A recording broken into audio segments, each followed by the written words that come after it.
Hey, what's going on? So I've been wanting to shoot a video on how to make chicken stock and how I make my bone broth, not stock, bone broth, how I make my bone broth, and now the time has come for me to finally do it. So in this video I'm going to walk through how to make bone broth and how I make it. There's a bunch of different ways to do it and they all are pretty similar, but I'll just show you step by step how I do mine and the prep and what you need. So first off, you need a lot of chicken carcasses. I cook at least 2 chicken carcasses a week, or whole chickens a week, and then I save the carcasses and freeze them, so you can fit about 2 or 2.5 or so in each bag and save them in the freezer.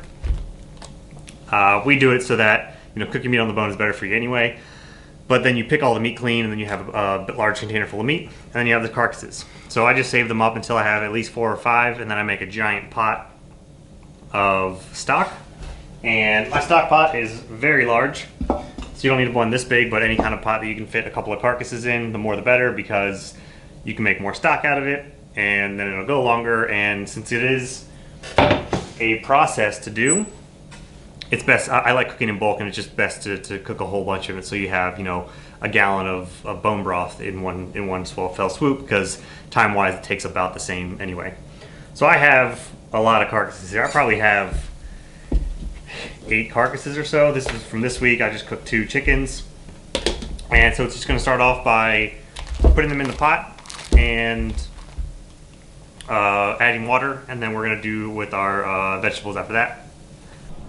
So one thing I want to note in doing this is because they're frozen, there's going to be water trapped in it, but also they're going to be bound together. Most times instructions you'll find that you want to have water to cover the bones, but for this, I wait until the bones are defrosted and broken up. So leave some water, leave the bones exposed, and leave some water down below a little bit, because then once you turn the heat on and you bring your water to a simmer, the bones will start to settle down and go further down. And you don't want too much water at once, because then it might get a little diluted. So it's always easier to add more water later. So I usually leave it a couple inches below the bones whenever they're frozen in clumps like this, and then as they soften up and lower down and add vegetables, I see where it's at in like an hour or so, and then I add the vegetables. So for now, I'll just turn on the heat and bring this to like a simmer, or just wait for them to heat up, because it's going to take a while depending on what water you're using and how many cold bones you have, and make sure you have a big enough pot so that it can fit the water up. And you will not put a lid on it for this unless you just want to heat it up really quickly.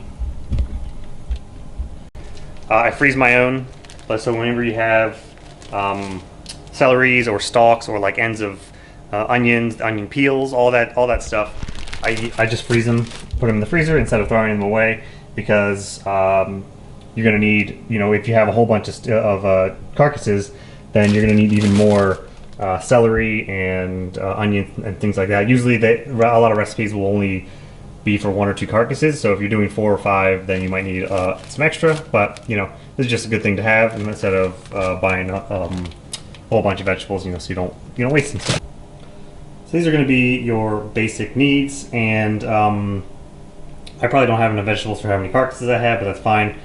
So at least 1 or 2 onions, and what would you do? You just use the entire onion, peel it, chop it. You need some sort of acid, so I usually just chop an orange in half and use that. Oranges, I think, give the best flavor when it comes to stock, and you can really notice a difference. You can use lime or even lemon. Some recipes will call for vinegar. I do not like vinegar. The vinegar taste shines through. I think it does not make it as good, but you need some sort of acid. Carrots, definitely some carrots. Garlic, I would just take a whole clove and just like whack it in half and throw it in there. But I use so much garlic that I buy the whole huge bags of them already peeled, so I'll just throw a handful in there, maybe crush them. And then bay leaves, I usually do about 1 bay leaf per 2 carcasses, so I'll probably put 3 bay leaves in this. And then herbs, cilantro goes really good, and I would just whack it up, and then you can keep them in huge chunks and just throw them straight in the pot. This is basil, and I'm just using this because that's what we grow in our garden. We have a shit ton of it.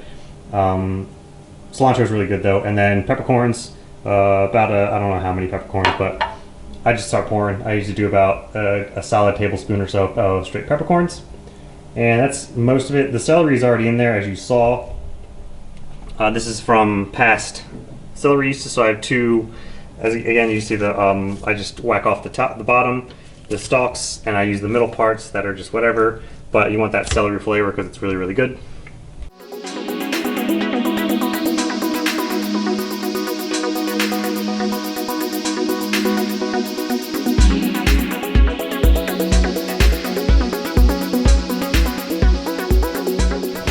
So, not to toot my own horn, but now that everything is defrosted and things have settled, the water is at perfect height. This is how you want to do it. It wants to be just covered when you kind of push down softly on it. This is how you want the water level to be. And we're just going to watch so you can see soft bubbles happening. This is the heat that you want it to be at. And you want to keep doing soft bubbles for the next 7 to 8 hours. And you'll notice the water line start to go down after a couple of hours. So every couple of hours, just come back, check it, see where the water's at, and then just add more water. And what you're doing is reducing the water count and really making a concentrated chicken stock is what this first step is making the chicken stock before making it bone broth. But we're looking good here, and now I'm just going to keep an eye on it for the next couple of hours and check on it as we go.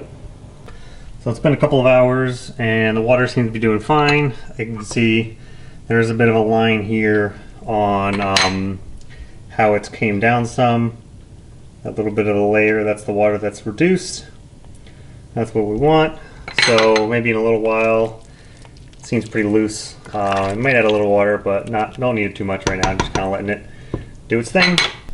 So this is the chicken stock portion of it. And to make this into bone broth, you'll need a slow cooker. And this is when it's going to cook for about 18 hours, or you can use a Instapot, which I'm also going to use because 3 carcasses can fit in here to make your bone broth. But if you have more than 3 carcasses and you really, really want a lot, especially like this kind of batch, then you're going to need 2 slow cookers or a slow cooker and Instapot, something like that. But 2 forms of something that you can sit it for 16 hours and do it from the pot to one of those.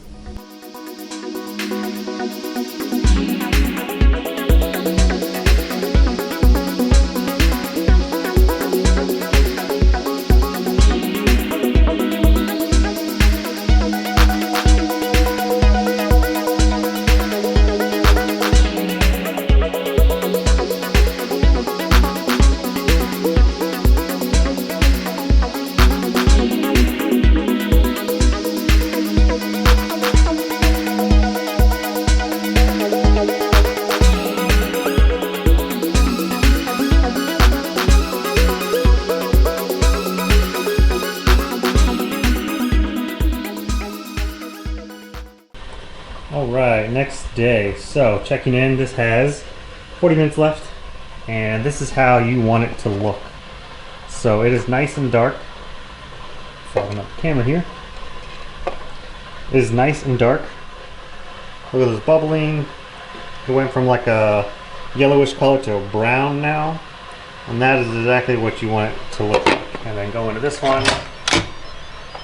It is also a brownish. Sometimes I've found with the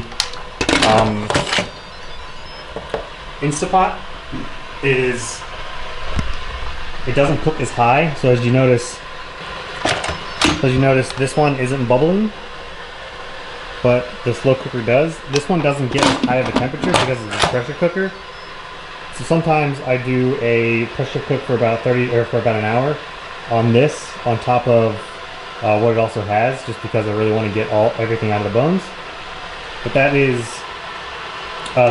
just a different how these turn out. But either way, putting them together, they'll still be bone brothy, nice and dark, and good to go. So what I'm going to do after this timer's up, it'll just stay warm. I'll turn them off, and then I'll let them sit for like an hour. And when sitting for like an hour, it helps to cool it off, just so you're not when you're plugging all the bones and sifting everything, it's not just like boiling water coming at you. So we're gonna let this sit for an hour after this, or so, and then I'm going to come back and show how to strain it all. So I just recorded the straining process that led to all of the bits being done. My camera fell and it shut off, so I lost like 12 minutes of footage of me straining this. So basically I just took this spoon and I scooped out all of the big chunks and I strained it with the colander that you need, and I did it over top of the bowl, which got me to what we have here. So there's still some sediment left, which we are going to get rid of with this slotted strainer. This is the main thing that you need because of all the little holes to get rid of all the little stuff, as you can see in here. So this is also the setup that you need, because that was on that recording as well. I like to have two bowls, one that's deep enough so that the colander has a gap, one with a pour spout, and also for extra because you want to transfer it over, because you can only put so much in there. And then I just repurpose some of this because I have so much stock that I make at once, or so much bone broth that I make at once, that I need extra container. But I'm going to be pouring it from that into here, and that's what it's going to look like. So this is the long process that takes the most amount of work. Because straining it's fine, but now you have to go slowly into here, strain off all the little stuff. Pour spout helps great for this. So you can pour it for a while and wait for it to all get clogged up. So you're basically straining the entire thing 3 times. You're scooping out all the big stuff with the bones, then you're pouring the main part into the colander, and now you're removing all the tiny little bit of sediment. The important part, so you can do this however you want, however works best to remove all the sediment and stuff, but the important part is getting out all this little stuff so you can have just straight bone broth. And that is what this does. So if you have better straining system, then go ahead and use it, but that's what we want to get out, so that it's just straight liquid.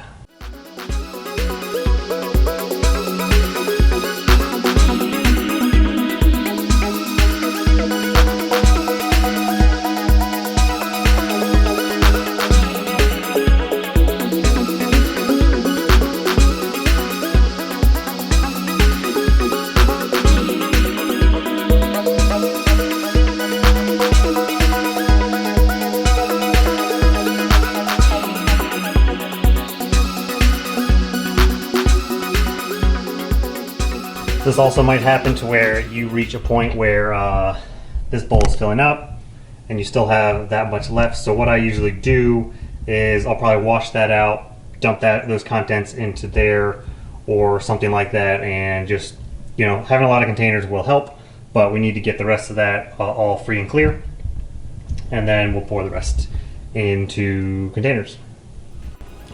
Now we have our finished product, nice and dark and brown, looking fantastic, and this is what it yielded. I'm not sure the amounts of what this is, but that's what all the cartridges got. You probably could have extended it more, adding water as we went, but yeah, get your bone broth done.